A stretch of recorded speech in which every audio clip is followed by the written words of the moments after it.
Innal hamdalillah wassalatu wassalamu ala Rasulillah wa ba'du. Kembali kita hadiri majelis kitab Al-Kabair. Hari ini kita sudah memasuki Al-Kabiratu As-Salisatu Wassalasun, dosa besar nomor urut 33. Tashabbuhun nisa'i birrijali wa tashabbuhur rijali bin nisa. Wanita bertasyabuh, niru-niru laki-laki, dan sebaliknya ada laki-laki niru-niru perempuan. Nah, kita bahas tasyabuh terlebih dahulu secara umum.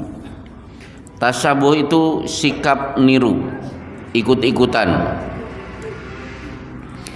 mirip dengan taklid. Di kajian Ramadan pernah saya sampaikan sekilas bahwa tasyabuh itu dilarang. Satu, bertasyabuh kepada sebagian sifat Allah. Jadi tidak semua yang ada pada Allah boleh ditiru. Contoh misalnya, Allah itu Al-Mutakabbiru, Allah Maha Sombong. Jangan coba-coba niru.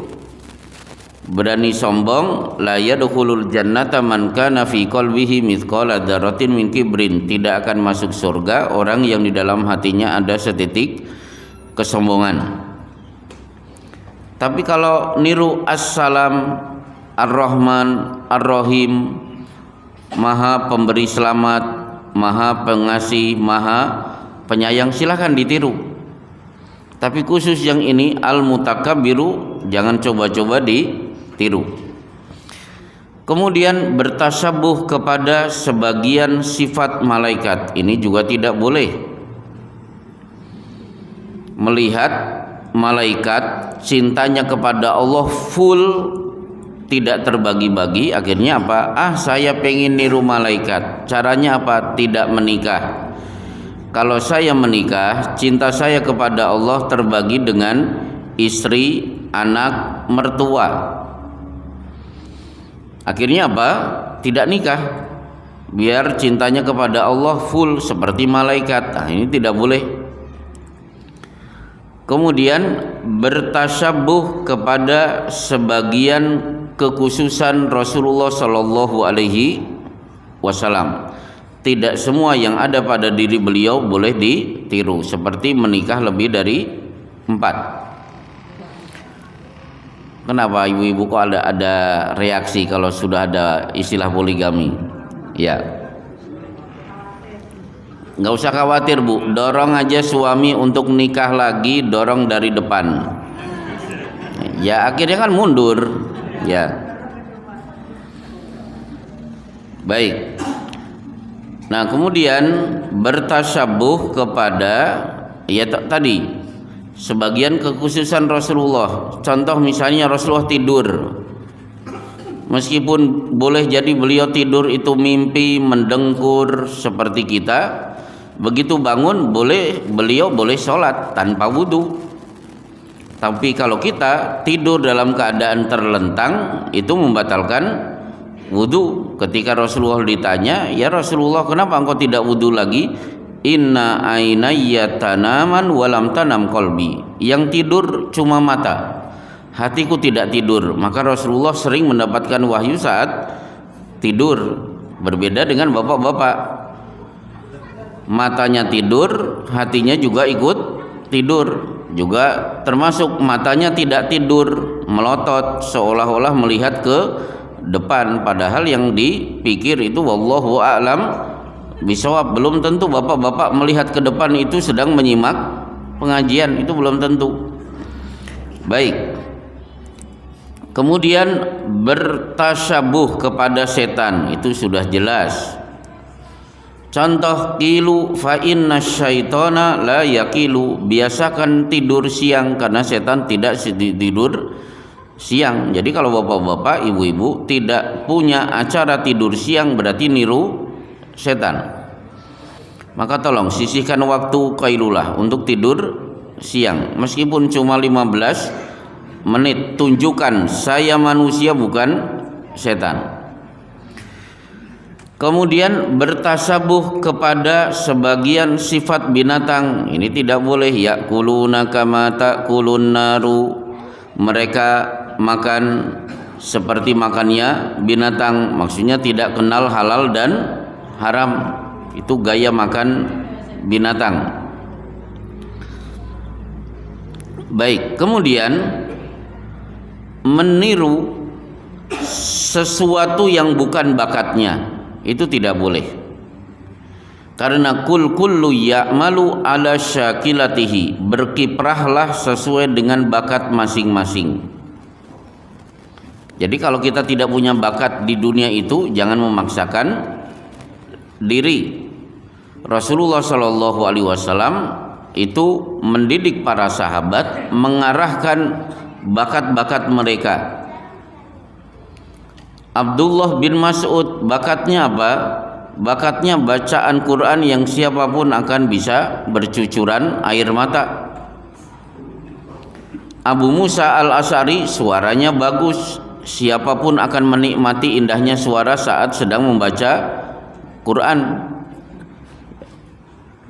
Kemudian Mu'ad bin Jabal bakatnya apa? Fokus kepada bidang halal dan haram. Abu Hurairah hadis, Abdullah bin Abbas Raisul Mufassirin, penghulunya ahli tafsir. Sa'ad bin Abi Waqqas, Khalid bin Walid, ini ahli strategi perang. Kemudian Abu Shuraih, inna qaumi idakhtalafu fi syai'in fahakamtu bainahum faradiya kilal fariqaini. Kalau ada yang bertengkar, saya datang menengahi, dua-duanya selesai, langsung berjabat tangan dan langsung berpelukan. Jadi bakatnya melerai orang yang tengkar, itulah Abu Shuraih. Termasuk Zaid bin Sabit, tulis menulis dan hukum waris. Jadi mereka punya bakat dan disalurkan sesuai dengan bakat masing-masing. Maka halakal mutannatiun, celakalah orang-orang yang memaksakan diri, berkiprah tidak sesuai dengan bakatnya. Baik, inilah contoh-contoh tasabuh yang dilarang, termasuk tasabuh laki-laki niru perempuan, perempuan niru laki-laki. Nah, ketika disebut tasabuh, ada istilah yang mirip, apa itu? Ittiba. Tasabuh niru, ittiba juga niru. Apa bedanya? Tasabuh identik negatif. Kalau ittiba itu identik dengan positif. Ittiba adalah sikap ingin meniru ajaran Rasulullah Shallallahu Alaihi Wasallam. Nah, lawan dari ittiba adalah mengikuti bid'ah, sesuatu yang tidak diajarkan oleh Rasulullah Shallallahu Alaihi Wasallam. Jadi ittiba dan tasyabuh dua istilah yang mirip. Ittiba identik positif, kalau tasyabuh identik negatif. Baik, sekarang kita akan masuk bab inti, larangan tasyabuh laki-laki dengan wanita, wanita dengan laki-laki. Yang pertama, siapa yang memiliki kelamin laki-laki dan perempuan? Tentu satu manusia, dua jin. Dalilnya sangat mudah, ketika kita masuk WC kita akan mengucapkan Allahumma inni a'udzubika minal khubuthi wal khaba'ith. Sesungguhnya aku berlindung kepadamu ya Allah dari gangguan jin laki dan jin perempuan. Berarti jin itu memiliki kelamin. Maka sebagaimana jin memiliki kelamin laki dan perempuan, dan itu ada pada dunia manusia, manusia dengan laki dan perempuan menyebabkan punya potensi memiliki keturunan, jin juga begitu. Sehingga di surat Al-Kahfi yang sering bapak-bapak baca hari Jumat, Wa idh qulna lil malaikati isjudu li adama fasajadu illa iblis kana minal jin fafasaqa an amri rabbih afatattakhidunahu wa dzurriyyatahu awliya. Apakah kalian mau menjadikan jin dan anak keturunannya sebagai teman? Berarti mereka memiliki keturunan. Bahkan jin-jin ini nanti memiliki bidadari juga. Berarti ada bidadari perempuan dari kalangan jin. Di surat yang berulang kali fabi ayyi ala'i rabbikuma tukadziban, Allah berfirman fihinna khairatun hisan. Di surga bidadari itu cantik jelita, cantiknya luar biasa. Ibu-ibu yang di belakang kalah, nggak ada apa-apanya. Bukan penghinaan ya Bu ya, kenyataan. Hurun maksuratun fil khiyam, sampai hari ini mereka masih dipingit di kemah-kemah. Lam yatmithunna insun qablahum walajan, sampai hari ini bidadari itu belum pernah disentuh jin, juga belum pernah disentuh oleh manusia. Berarti ada bidadari dari kalangan jin. Karena di ayat sebelumnya waliman khafa maqama rabbih jannatan, siapa yang takut kepada Allah di akhirat ada 2 surga. Tidak usah dibuka tafsir Ibnu Katsir, cukup lihat terjemahan Al-Quran, ada catatan kaki. Yang dimaksud 2 surga adalah surga bagi manusia dan surga bagi jin. Termasuk yang punya kelamin adalah hewan, termasuk yang punya kelamin adalah pohon. Sebagaimana di pelajaran biologi SMP saya tahu bahwa ada perkawinan pohon yang berbeda kelamin. Baik. Nah, bagaimana dengan Allah Subhanahu wa taala termasuk malaikat? Karena Allah dalam Al-Qur'an menggunakan dhamir mudzakkar.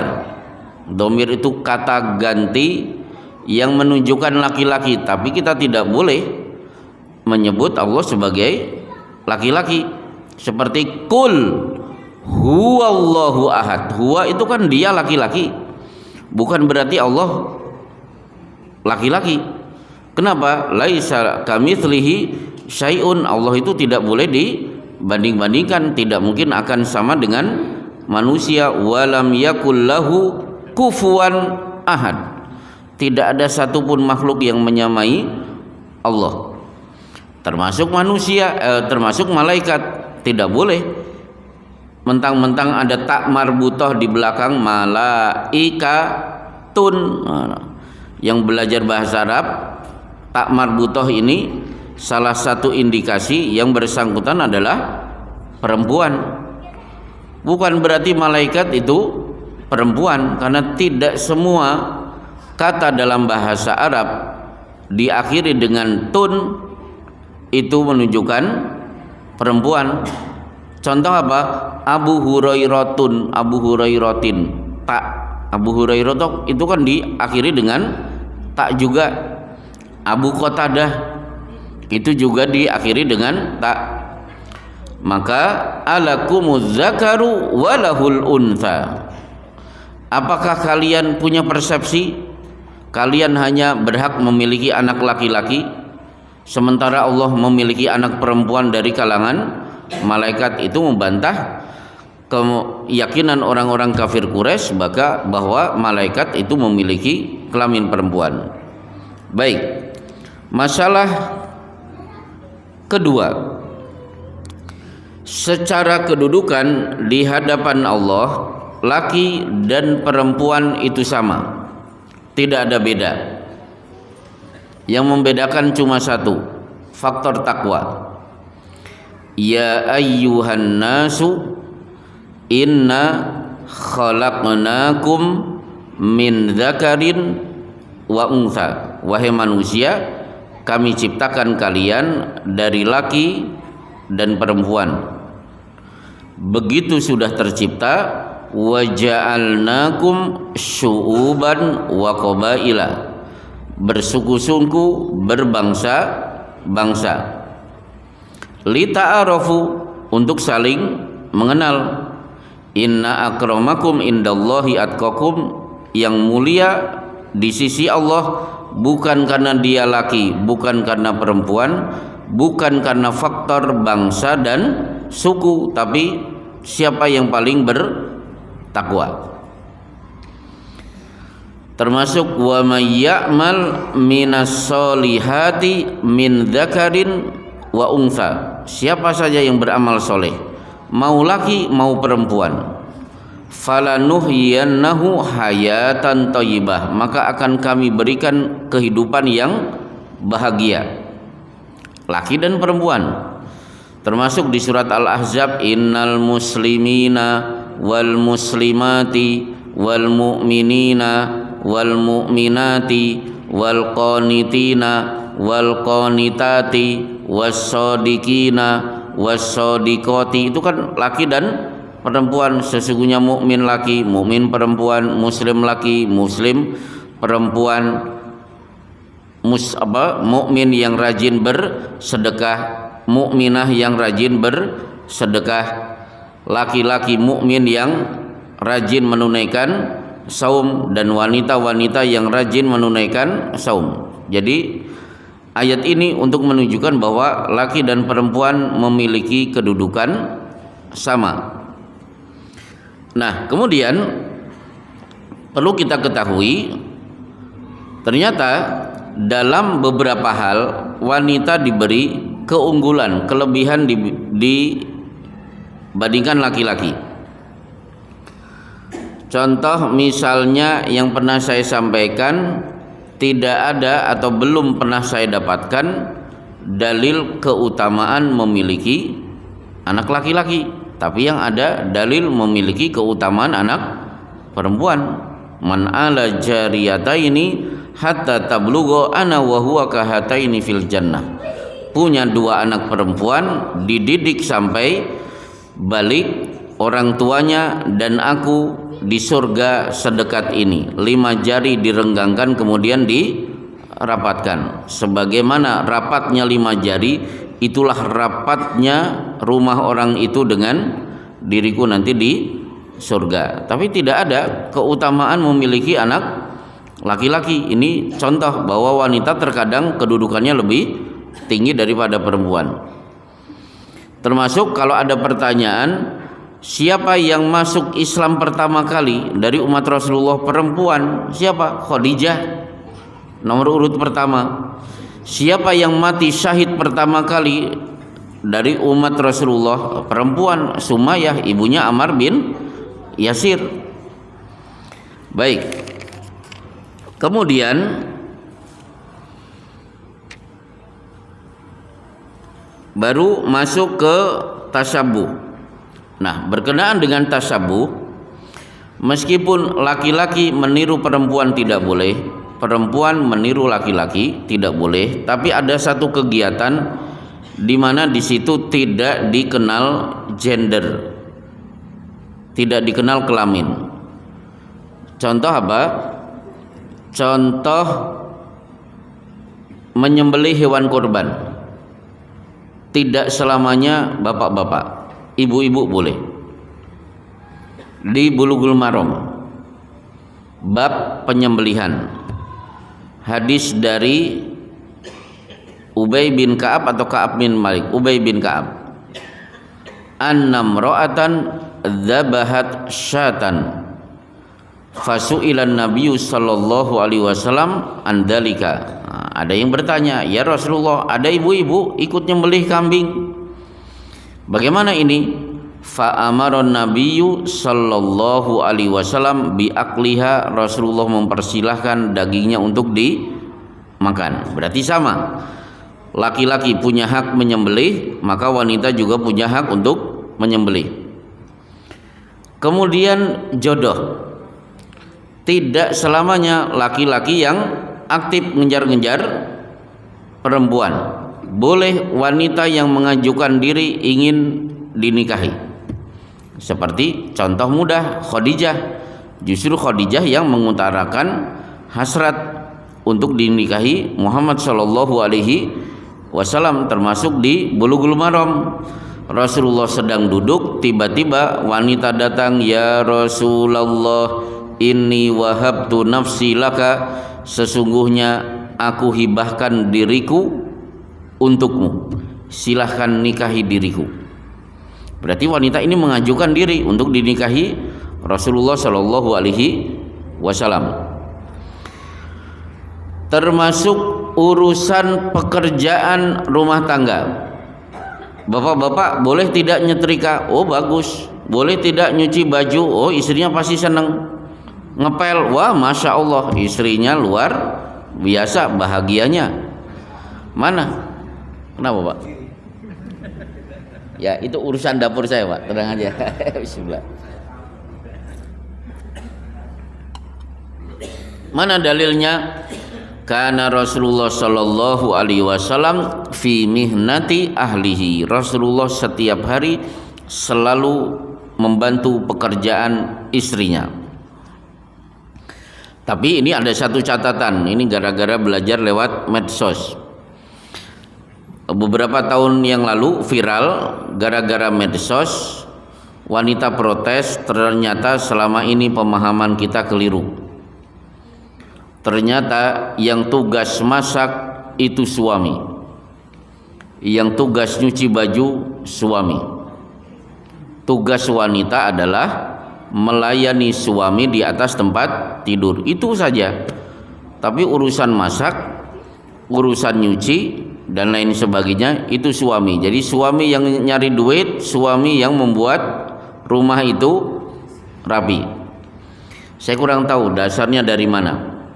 Jadi wanita tidak perlu masak, itu tugas suami. Kalau ada suami nyuruh istrinya masak, itu dolim. Wah itu luar biasa. Nah itu gara-gara medsos. Coba kita lihat dalilnya. Siapa yang bertugas masak? Itu perempuan bukan laki-laki. Hadis tentang idza da'a ar-rajulu imra'atahu ila firashihi. Siapa saja laki-laki memanggil istrinya supaya dilayani di atas tempat tidur, maka tugas istri wajib untuk datang. Wa in kanat ala tanur, meskipun sedang sibuk masak di dapur. Udah jelas ini. Berarti tugas masak itu adalah istri. Dalam riwayat yang lain, wa in kana ala qatabin, meskipun istri sudah duduk di atas pelana unta. Jadi ibu-ibu sudah di atas sekupi, tinggal ngeng, tiba-tiba ada panggilan suci, ya sudah parkir motor, layani suami. Gimana Bu? Iya, ya angel.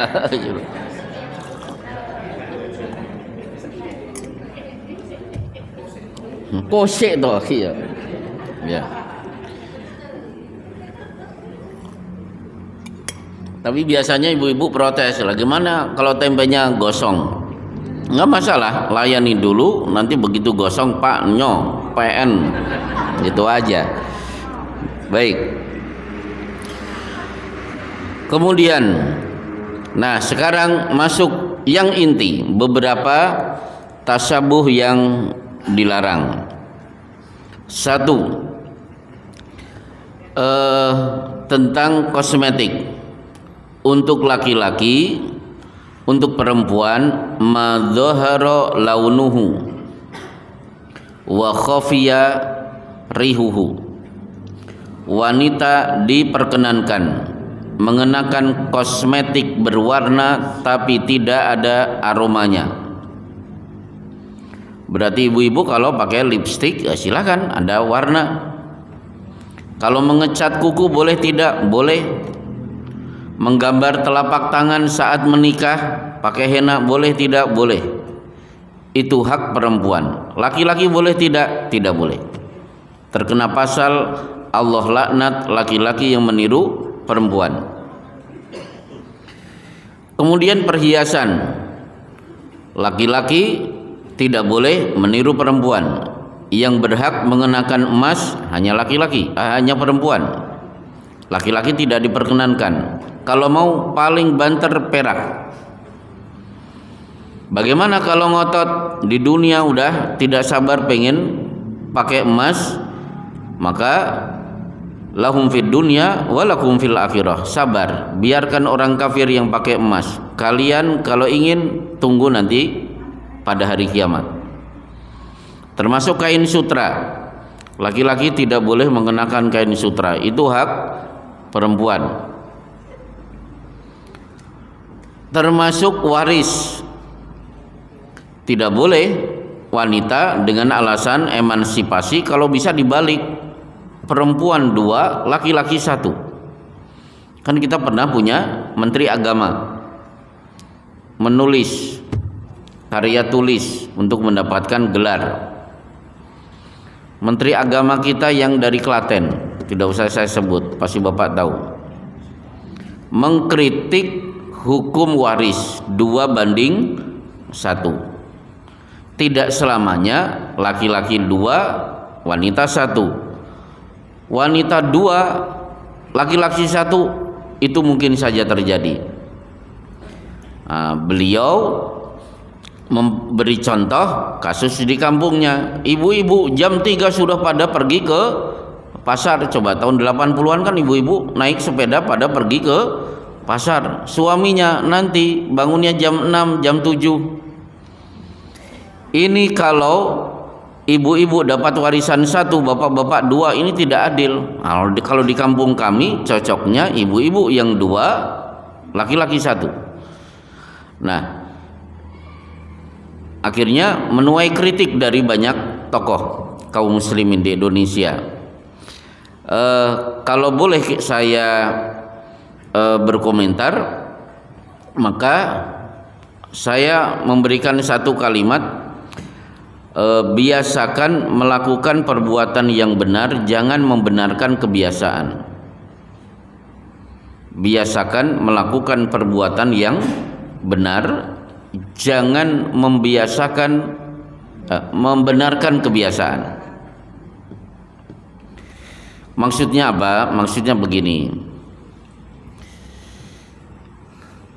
Ibarat begini, saya meminta kepada anak saya, nih duit pergi ke toko peci, tolong carikan peci ukuran 9. Anak saya pergi, ternyata dapat peci ukuran 3. Cukup tidak? Ya muat, tapi ya seperti Paus Paulus Yohanes. Ada 2 kemungkinan. Saya akan ambil golok, saya cacah kepala saya biar kecil sehingga masuk peci ukuran 3. Atau B, saya suruh anak saya pokoknya pergi cari ukuran 9. Yang pertama berarti kepala harus mengikuti ukuran peci.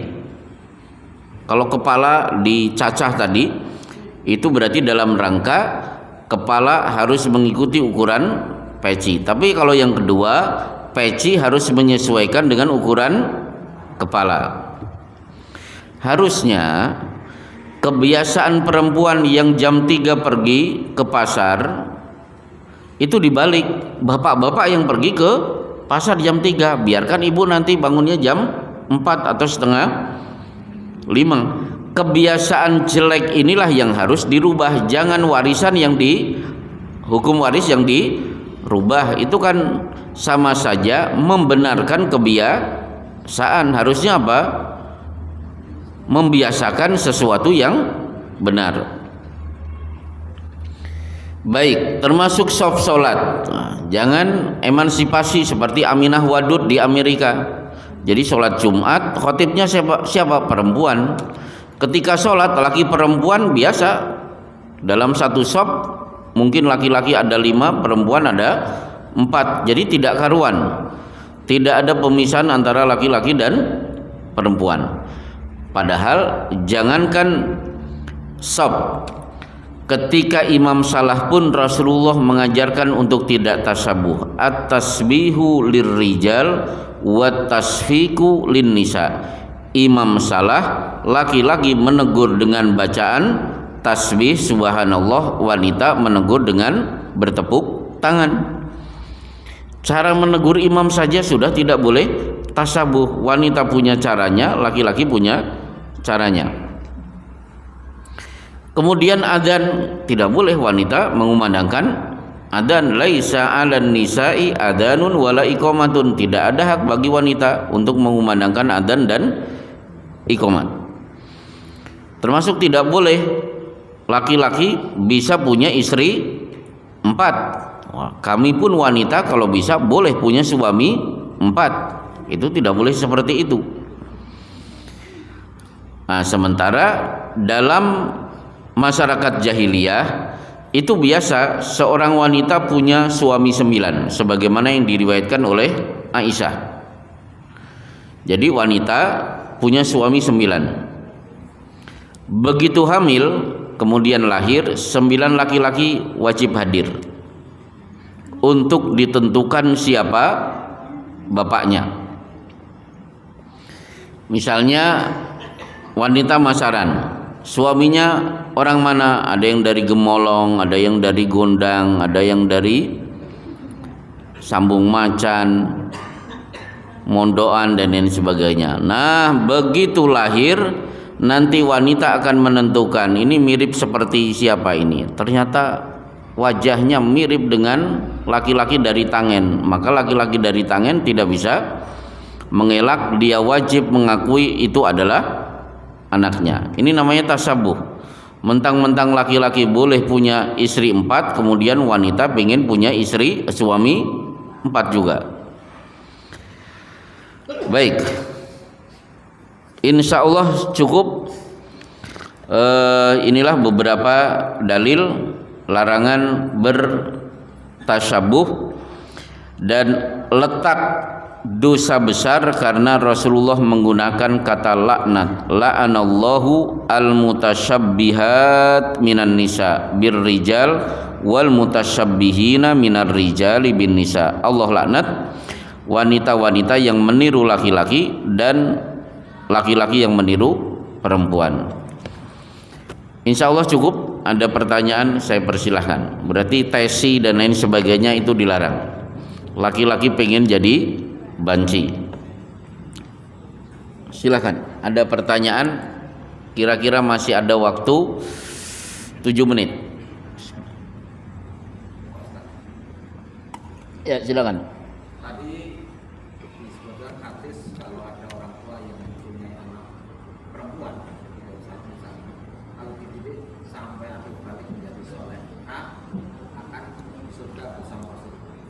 Bagaimana dalam kondisi ini memang dididik, anak itu dididik secara solehah sampai akhir, tetapi salah satu dari anak itu tergelincir oleh perbuatan syaitan, contohnya misalnya berzina atau hamil jumlah.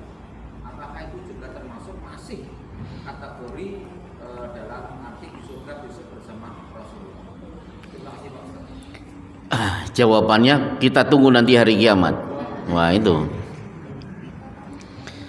Jadi hadisnya kan tadi saya bacakan, siapa orang tua sukses mendidik 2 putrinya hingga balik taat kepada Allah, bakti kepada orang tua, aku dan dia seperti ini. 5 jari dirapatkan. Masalahnya kalimatnya, tafsirnya apa? Harus taat kepada Allah, bakti kepada orang tua. Ini menunjukkan apa? Mendidik anak perempuan itu sebenarnya jauh lebih berat, lebih sulit. Baik, ada lagi yang lain di luar pembahasan? Oh ya, silakan. Waalaikumsalam warahmatullahi wabarakatuh.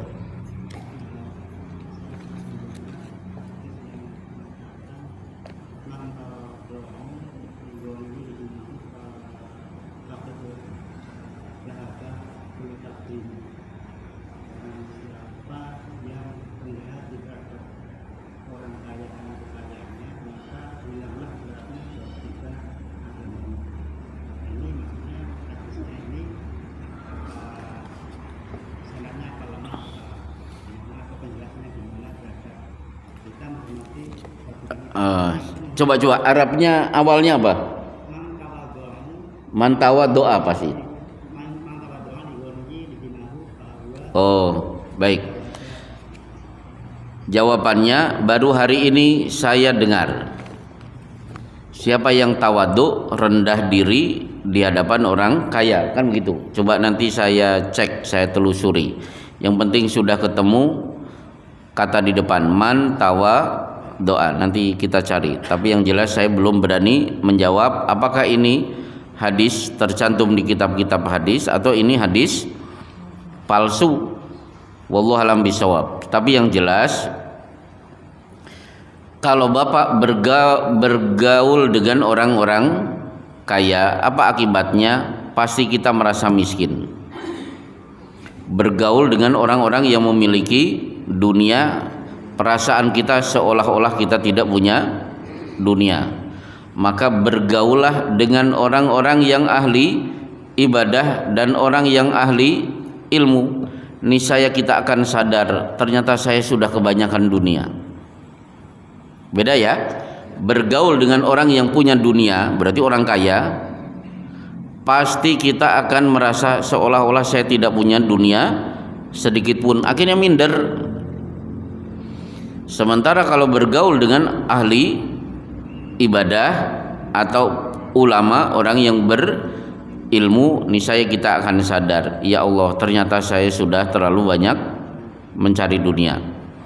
Maka saya sampaikan berkenaan dengan masalah ini, mengejar dunia itu melelahkan. Apalagi kalau Bapak ngejar dunianya di Jakarta atau di Bekasi, oh capek luar biasa, macet. Udah macet capek, di kantor banyak pekerjaan, pulang macet lagi. Mencari dunia itu melelahkan, sementara finishnya mati. Jadi mencari dunia itu melelahkan, padahal finishnya adalah mati. Sementara Bapak kalau ngejar akhirat itu menyenangkan, membahagiakan. Mengejar akhirat lewat datang ke pengajian, datang sholat 5 waktu itu kan membahagiakan. Karena nazalat alaihi musakinah, Allah pasti akan turunkan rasa tenang. Sementara finishnya surga, kira-kira pilih mana? Satu ngejar dunia, satu ngejar akhirat. Kalau Bapak ngejar akhirat, dunia sudah otomatis ikut. Karena apa? Nuwafi ilaihim, siapa yang mencari akhirat, dunia pasti akan ikut. Ibarat nasihat Pak Kiai Zarkasi, pendiri Pondok Pesantren Gontor, kalau kalian menanam padi, rumput pasti tumbuh. Tapi kalau saya mau menanam rumput, insya Allah nggak ada padinya. Itulah orang yang nyari dunia, insya Allah akhirat nggak dapat. Tapi kalau nyari akhirat, dunia pasti akan ikut. Baik, ada lagi yang lain? Ya. Mungkin ada rahasia atau keistimewaan tertentu bagi wanita sehingga yang diperbolehkan memakai emas itu wanita. Ya, apakah ada rahasia? Biasanya ini sifatnya, apakah rahasia sifatnya science? Ternyata terbukti. Jadi wanita kalau mengenakan emas itu zat-zat emas itu menyerap ke kulit, sementara wanita punya saluran pembuangan yang bernama haid. Nah, laki-laki tidak punya, itu salah satunya. Tapi kalau alasannya hadis murni, maka lahum fid dunya wa lakum fil akhirah. Yang di dunia sudah makai, nanti di akhirat enggak makai. Maka sabarlah untuk tidak memakai di dunia supaya nanti kita memakai di surga. Itu pandangan hadis. Nah, sementara ada kaidah, setiap larangan kalau diterjang pasti mendatangkan madorot yang sifatnya duniawi. Itu sudah otomatis. Contoh apa? Minum kopi ditiup itu kan dilarang. Wala yatanafas fil ina, jangan ditiup-tiup. Silakan dilihat di ilmu IPA, ilmu pengetahuan alam, ternyata terbukti kita menghirup itu O2, yang keluar adalah CO2. Jadi setiap pelanggaran syar'i pasti mendatangkan madarat yang sifatnya duniawi. Maka bapak-bapak kalau mau minum kopi jangan ditiup. Bagaimana biar tidak ditiup? Bikin kopi panas, tunggu sampai dingin baru diminum. Atau cara yang kedua, insya Allah tidak ditiup. Kopi, gula masuk, isi air dingin, aduk, insya Allah diminum tanpa ditiup. Udah gitu aja, simple. Ada lagi, satu lagi pertanyaan. Di luar dosa-dosa besar, jangan dosa terus loh Pak, bok fikih atau apa gitu, asal jangan masalah politik. Ya, ya, ya.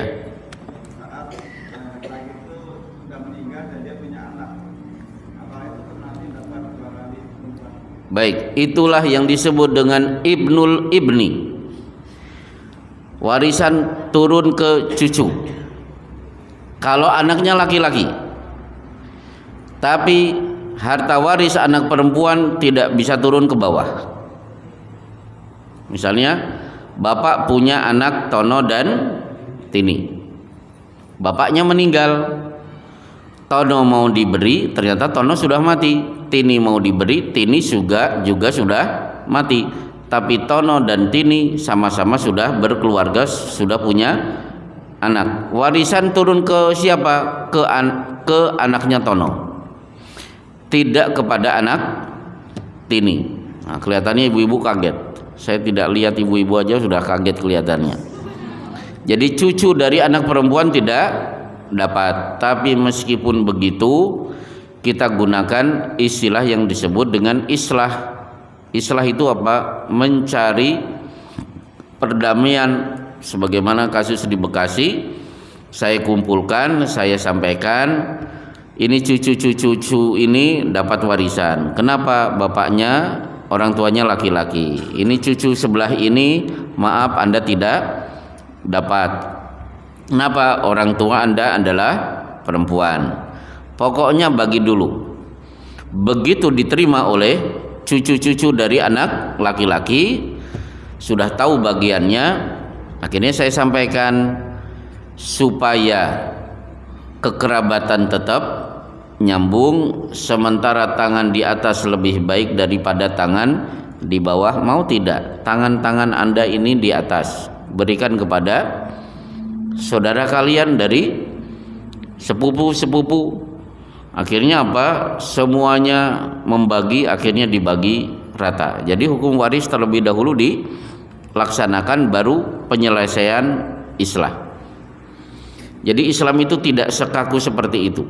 Pokoknya harus begini, harus begitu, sesuai dengan kaidah. Yang penting sesuai kaidah, baru kekeluargaan diperbolehkan. Baik, tanggung satu lagi pertanyaan atau setengah pertanyaan. Baik, kalau tidak ada, berarti inilah kajian kita di sore hari ini atau di malam hari ini. Insya Allah kita akan lanjutkan di kitab Al-Kabair. Ternyata dosa besar masih banyak. Silahkan direnungkan apa yang sudah saya sampaikan di pengajian ini. Dari 33 dosa, bapak-bapak ada di mana? Sekarang mulai berpikir, saya ada di mana? Kalau ada di situ, di sini dan di sana, berarti silakan banyak beristighfar. Kalau ternyata alhamdulillah dari 33 saya belum pernah melakukan itu, nikmat karunia yang besar dari Allah. Tapi yang jelas, kalau ada pertanyaan, muslim ahli maksiat kemudian bertobat, atau muslim yang hidupnya lempeng terus, mana yang lebih baik? Ternyata muslim yang ahli maksiat kemudian bertobat jauh lebih baik daripada muslim yang dari awal aman-aman saja, tidak terperosok ke dalam dosa-dosa besar. Kenapa? Iblis itu menjerit setiap ada orang yang sadar kemudian bertobat. Mereka mengatakan ahlaktu bani adama bil ma'asi wad dzunub wa ahlakuni bila ilaha illallah wal istighfar. Celaka, rugi besar. Sudah berhasil aku celakakan mereka sehingga terperosok ke dalam dosa-dosa, tapi mereka membuat kita lemas, kecewa berat karena mereka akhirnya mengucapkan la ilaha illallah dan bacaan istighfar. Itulah Allahumma anta rabbi la ilaha illa anta khalaqtani wa ana abduka wa ana ala ahdika wa wa'dika sampai akhir. Wa sallallahu ala Muhammadin wa ala alihi wa sahbihi wasallim. Assalamualaikum warahmatullahi wabarakatuh.